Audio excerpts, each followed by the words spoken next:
Muchos elementos parecen evidenciar que la mira de la OTAN se mantiene fijada en Asia.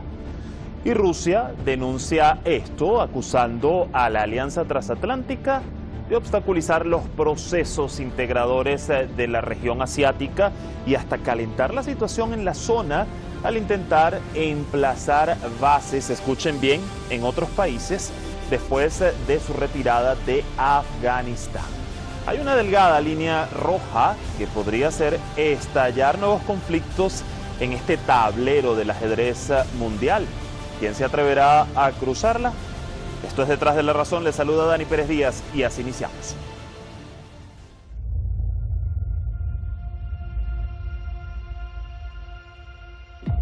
El canciller de Rusia advierte acerca de los intentos de la Organización del Tratado del Atlántico Norte, OTAN, de desestabilizar la situación geopolítica en Asia, que impiden la cooperación interestatal en la región.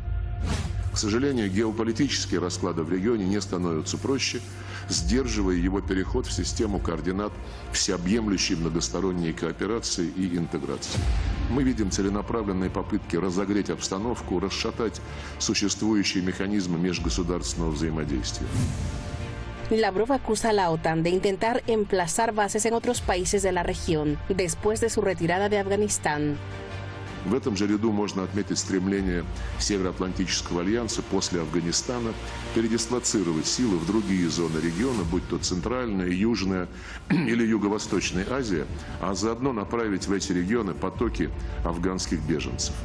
Вопрос об ответственности НАТО за последствия своих 20-летних экспериментов Альянс вообще обходит стороной. Решением проблем предлагается заняться международному сообществу, прежде всего соседям Афганистана. En este contexto, recalcó la importancia de evitar que el armamento y los equipos militares dejados en Afganistán tras la retirada de las tropas internacionales no se utilice con fines destructivos. El pasado 6 de octubre, la OTAN decidió retirar la acreditación a 8 miembros de la misión de Rusia en Bruselas, bajo la acusación de ser agentes no declarados de la inteligencia rusa. La alianza señala que busca evitar el aumento de actividades malintencionadas de Moscú. The relationship between NATO and Russia is at its lowest point since the end of the Cold War. And that's because of the Russian behavior. We have seen their aggressive actions, not least against Ukraine, but also the significant military build-up and the violations of important arms control agreements. Desde Rusia reiteran que las acciones de la OTAN no permiten hacerse ilusiones sobre un diálogo bilateral. НАТО – это не инструмент сотрудничества, это не инструмент, да, это блок, который в целом имеет антироссийскую направленность. Так мы его и воспринимаем. El portavoz del Kremlin subrayó que Moscú preparará una respuesta a la reducción de la misión rusa. Denunció también una contradicción entre las acciones de la OTAN y las declaraciones de sus representantes sobre la posibilidad de normalizar las relaciones con Moscú. Hacia el panorama, allí veían pues nuestro paquete informativo gracias al equipo de redacción y producción. Por ello, les quiero recordar, como siempre, nuestras coordenadas en redes sociales, sobre todo nuestro recién estrenado nuevo canal en YouTube. ¿Cómo nos consiguen? Muy fácil, Detrás de la Razón Oficial, para que se suscriban, dejen sus comentarios y, por supuesto, sus likes. Ahora sí, vamos a presentar a nuestros analistas para esta jornada.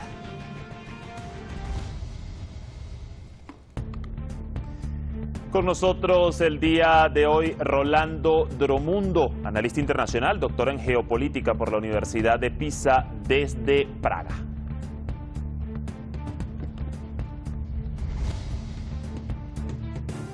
También nos acompaña Juan Francisco Coloane, analista internacional, sociólogo, oficial de la ONU en Asia y África, desde Santiago, la capital chilena.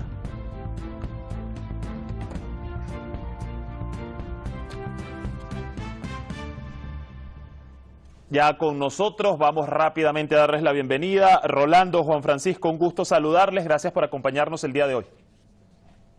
¿Qué tal? Mucho gusto estar con ustedes. Bueno, no es un secreto que China y Rusia son dos de los objetivos primordiales para la OTAN, pero más allá de las fricciones y señalamientos desde la Alianza Transatlántica contra Moscú, inicio contigo, Rolando, ¿necesita en definitiva llevar a cabo esa permanencia y ese despliegue en Asia para subsistir a sus contradicciones internas? Bueno, digamos que obviamente tienen que repuntar, tienen que volver a replantear estratégicamente cómo quieren en la región enfrentar a China y enfrentar a Rusia. Para ellos, si bien es un hecho que ellos ya sabían, Estados Unidos sabía que tenían que retirarse de Afganistán, era una decisión que venían retrasando las administraciones, lo tenía consciente la administración Obama, la administración Trump, simplemente no querían cargar con el peso político de lo que representaba. Sin embargo, es cierto que necesitan buscar dónde establecer una presencia importante en la región, pues para servir contrapeso contra China, ¿no? Hay que recordar que muchos de los países de Asia Central que pertenecen también al Tratado de Seguridad Colectiva que están aliados con Rusia, entonces esto les impide tener fuerzas militares de otros países que no sean los de la alianza, ¿no? Hay que recordar que, por ejemplo, Tayikistán o Kirguistán llegaron a tener tropas de la OTAN en algún momento dado en el conflicto en Afganistán, y sin embargo esto ya no existe. Estas bases militares, después de la presión rusa, pues ya se cerraron. Entonces Estados Unidos busca otros frentes, busca otras formas de apoyo y por supuesto hacer presencia en la región. Pakistán es un aliado importante, pero un aliado importante poco fiable, ¿no? Entonces, por supuesto, tiene que buscar otros frentes, y qué mejor manera de tratar de buscar cómo contrapesar a Rusia, ¿no? Por supuesto, el discurso, la retórica, no hay que hacerle mucho caso, es parte de la retórica que utiliza Estados Unidos, pero bueno, eso se puede ir desglosando paso a paso. Lo dejo aquí en esta primera intervención. Claro, quiero contrastar esta respuesta, Rolando, con Juan Francisco, la misma interrogante, no sin pasar pues por alto que más allá de que, si como bien indicas, el discurso, el verbo igual siempre se mantiene allí presente en tensión o en conflicto, no hay que olvidar que en los países en donde la OTAN pues ha intervenido, ha dejado a su paso una estela de destrucción, de muertes, y realmente no ha cumplido con esos objetivos iniciales que dicen o que prometen cuando deciden intervenir. Juan Francisco, quiero también escuchar su análisis respecto a esto. Si necesita realmente la OTAN hoy día de esas advertencias hacia particularmente Rusia, China y en general la región de Asia para poder subsistir. Claro, porque la Guerra Fría no ha terminado. Fue una guerra que se supone que por decreto terminó con la caída de la Unión Soviética y del mundo socialista. Sin embargo, la Guerra Fría es continua, acentúo la palabra continua, no es que continúa, es continua. Y en segundo, la desprogramación del mundo bipolar, que es un concepto que se usa muy poco. No está desprogramado el mundo bipolar.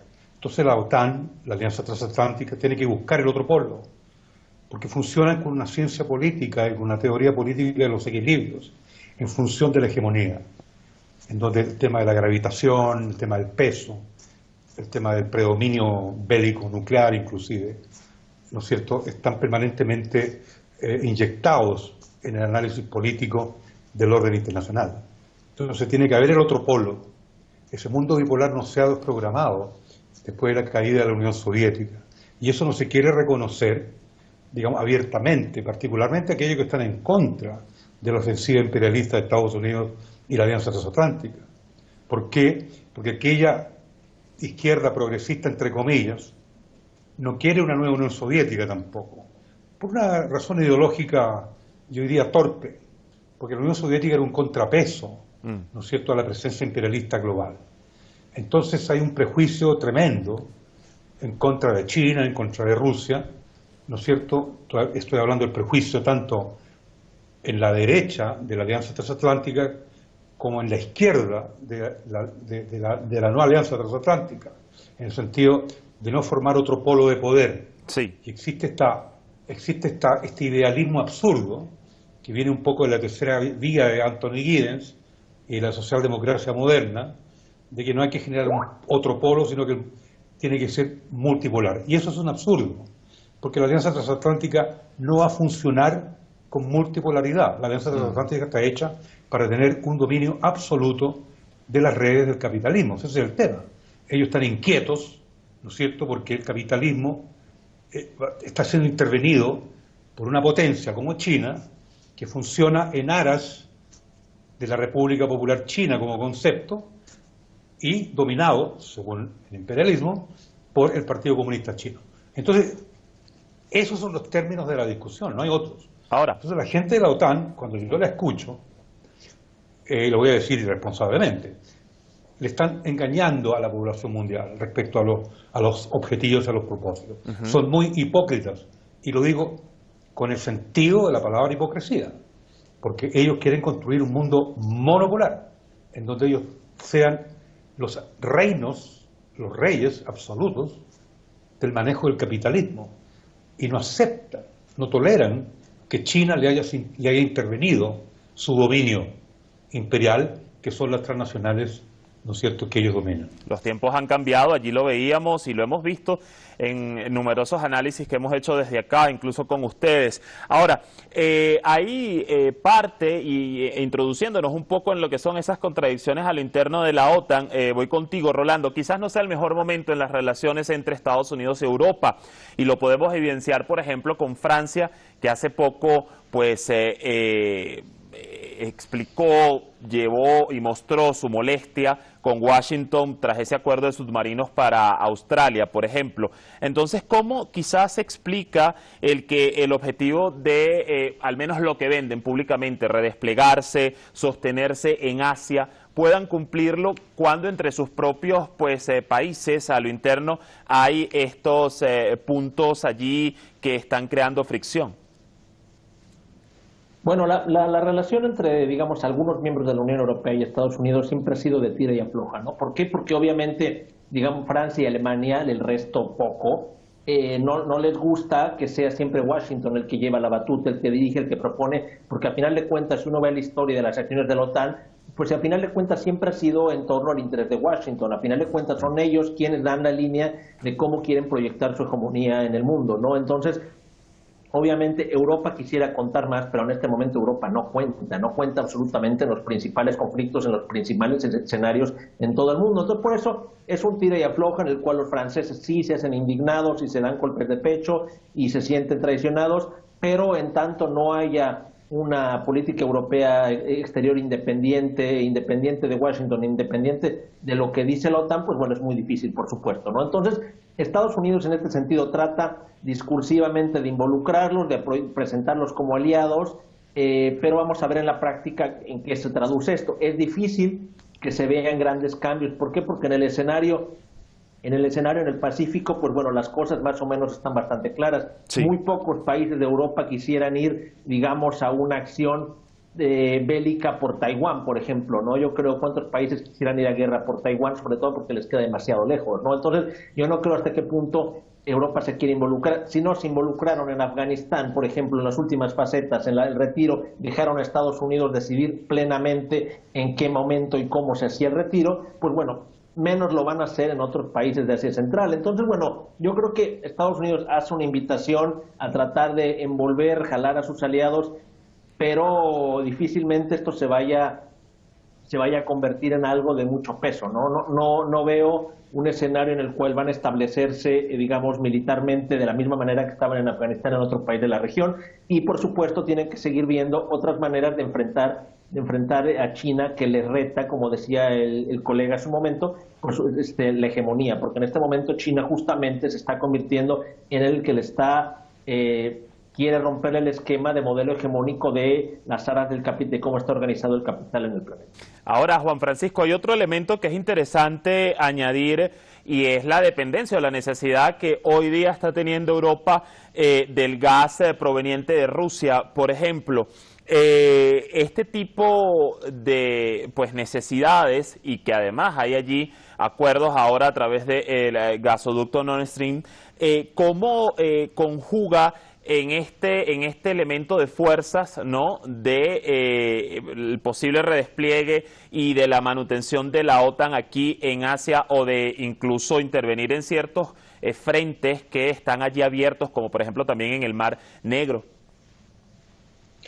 Bueno, Trump vino a cortar los circuitos de poder y lo hizo, por eso que le congelaron el gobierno. Dani, yo lo he dicho esto en tu programa anteriormente. Sí.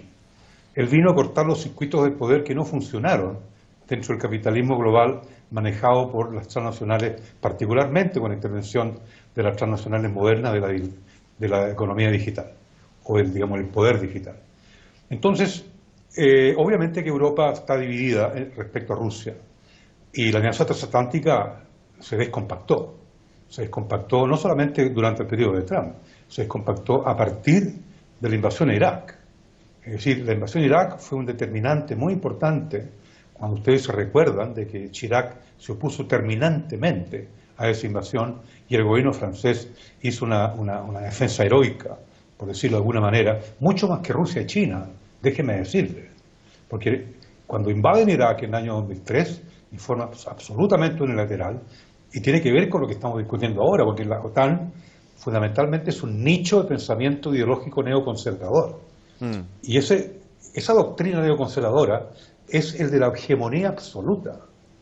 Y ese concepto de hegemonía absoluta fracasó y se equivocó. Es lo que he dicho anteriormente en estas mismas líneas televisivas. ¿Qué significaba la Unión Soviética para el mundo capitalista? El subsidio de lo que el capitalismo no podía hacer. Es decir, el capitalismo progresó también a expensas de un mundo socialista que de alguna manera contribuyó al desarrollo del capital global. Esa característica hoy día no se analiza ni siquiera los economistas de izquierda, porque los economistas de izquierda, repito, están con el prejuicio de no hablar bien de la Unión Soviética. Y a mí eso me enardece mucho desde el punto de vista analítico, no político, porque es un análisis incompleto. Entonces, ¿qué sucede ahora? Una alianza transatlántica dividida, obviamente, va a tener que tener un sentido estratégico, ¿no es cierto? Estoy hablando de Europa, perdón, de Europa occidental, de Europa comunitaria, va a tener que tener un sentido estratégico para su supervivencia futura, respecto a China y respecto a Rusia. No pueden ser adversarios, tampoco van a ser aliados, pero tiene que abrirse una cooperación, ¿no es cierto?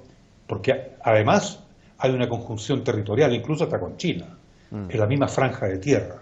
No lo separa un océano como el de Estados Unidos. Y la división en la Alianza Transatlántica también es geopolítica y geográfica. Es decir, Estados Unidos no confía en Europa como paquete político, en un sentido global. No confía. Un norteamericano siempre va a tener dudas respecto al sentido de lealtad de la Europa comunitaria respecto a Estados Unidos.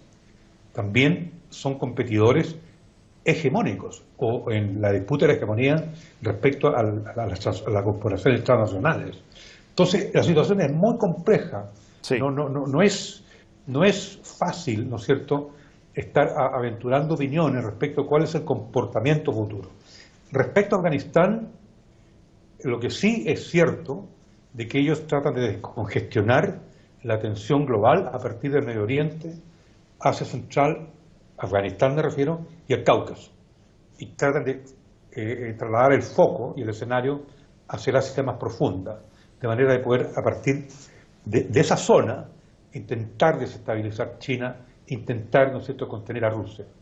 A mí me parece que es una política suicida, es decir, una política anticuada, no es una política moderna. Hoy día el capitalismo, como lo han dicho los chinos, y lo ha dicho hasta el propio Putin también, necesita integración, cooperación, y la pandemia lo está demostrando. Es decir, y también necesita abrir la posibilidad de la coexistencia de varios sistemas. Ahora, durante la era de Eisenhower había coexistencia pacífica en base a la coexistencia de dos sistemas. Durante el gobierno de Eisenhower no hubo guerras. La guerra de Corea fue de Truman. Y la guerra de Vietnam no fue Eisenhower tampoco. Ahora estaba en contra de la...